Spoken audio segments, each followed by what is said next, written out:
Hi guys, welcome back to my humble corner of the internet. I'm recording this in the middle of the night, so I hope my grandparents don't think I'm weird. By the way, sorry for the unexpected hiatus. I've been having internet problems for a while now, and so just stick with me for this one. But anyways, I wanted to make a short video explaining the main characters of one of my stories named Quintessence. I've noticed I talked quite a bit about them, but rarely do I actually explain anything, most of the time just repeating the same info over and over. So from now on this will be an intro to the 5 main characters, and I can finally move on with more interesting facts about them in the future. So, Phoenix Elizabeth Rogers is a 21-year-old working in the royal courthouse of a yet unnamed city. She holds a very special position thanks to her magical ability. Oh yeah, every person in this world is born with a magical ability that corresponds to a god. I think I should have mentioned that before. But anyway, her being a memory projection, which means she can create an illusion based on her or somebody else's memories. The rule with that being she has to be directly touching that person to be able to illusion their memories. Yeah. So basically, if anyone has a clear enough memory of an object, place, person or situation, she can create a hallucination-like projection of it, if they are touching, of course. And just as a fun fact, because her ability is light/vision based, that means her patron would be Usher, the god of light. And because of her ability, she spends most of her free time writing down everything she sees around her, or things, but in reality it's a great way for her to keep herself distracted from her other problems. You see, Phoenix used to be this loud and obnoxious ball of energy, always speaking her mind, but something happened when she was still a teenager that made her more closed off and introverted. She tends to keep to herself and tries to focus solely on her work.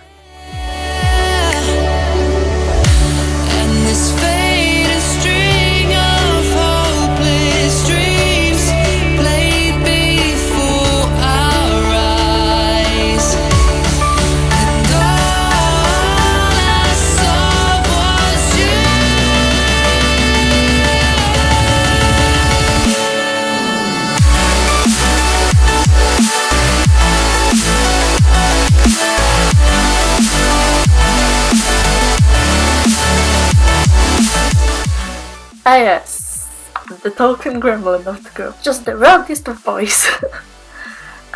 Sam McCarthy, or how he prefers to be called Star, is probably the most extroverted of the group, with Usher as a close second. He's one of those people who you just can't help but to love. He's around 22 years old and never had any luck with keeping a job for longer than a couple of months. Actually, he never had any luck with anything. No matter how good he is, his life is a downright spiral. Wow, what was that accent?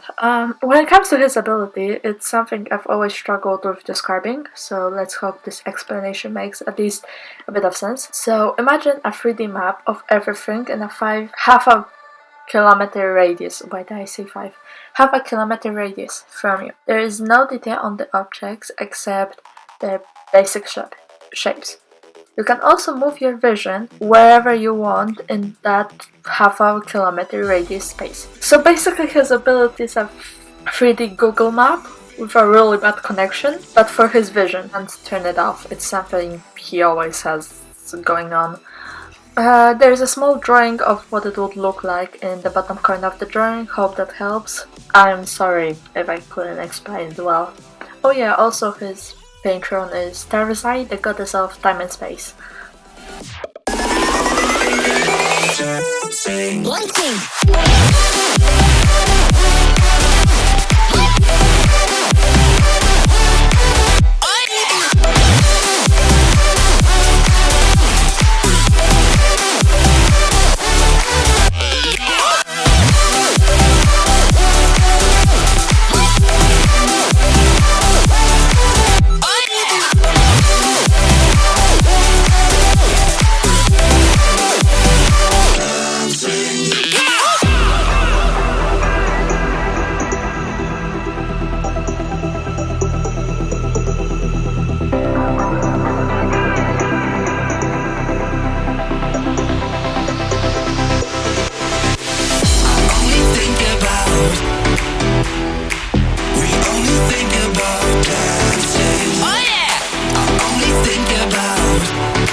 The best way to describe Theo is your average guy trying to live a normal life, but instead there are only more and more obstacles in his way. The least of which is a small cafe shop he just inherited from his sister who recently passed away. And just like every 22-year-old, he is way too broke to pay the bills, so in his free time he works additional part-time jobs. One of them as security in the aforementioned courthouse. I like to refer to him as the only brain cell in the group, even though he's not the smartest, and is way more of a tank than a strategist.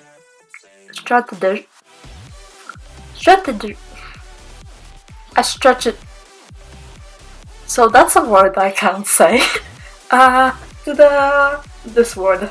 Yeah, that. He's the only one with common sense, and when it comes to his special ability, it's quite simple this time. Nothing to explain this time. His patron being the goddess of nature. To spice things up, I gave him a chain as a weapon.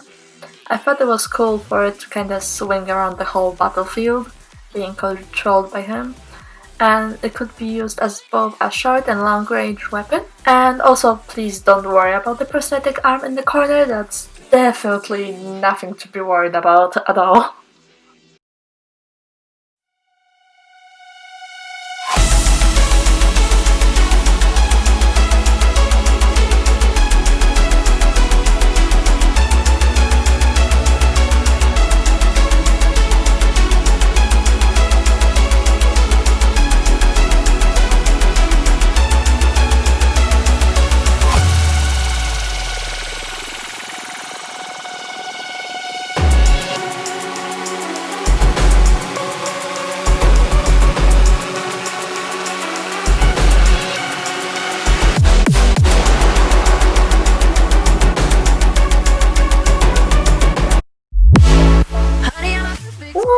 Usher, my boy, my sweet summer child. God, do I hate him so much. My relationship with this character has been such a roller coaster, and the worst part of it is that I can't share any of it because of spoiler reasons.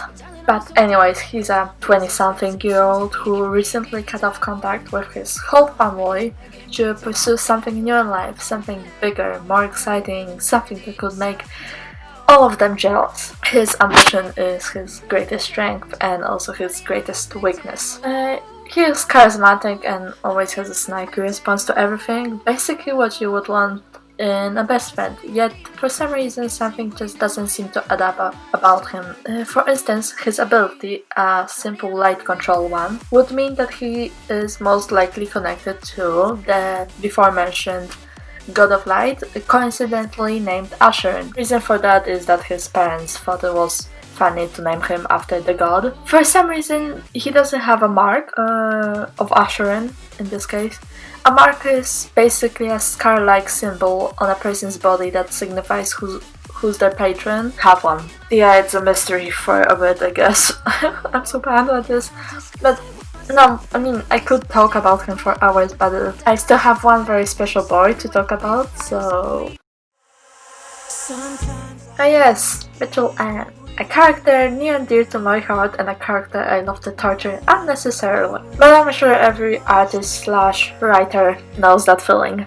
And again, if you ever ask me about him, I could go on hour-long rants about him, his backstory, his future and stuff like that, but unfortunately, he is supposed to be a mystery at the beginning, so I can't share everything. Here I have at least a bit of info. So Mitchell is around 23 years old, give or take.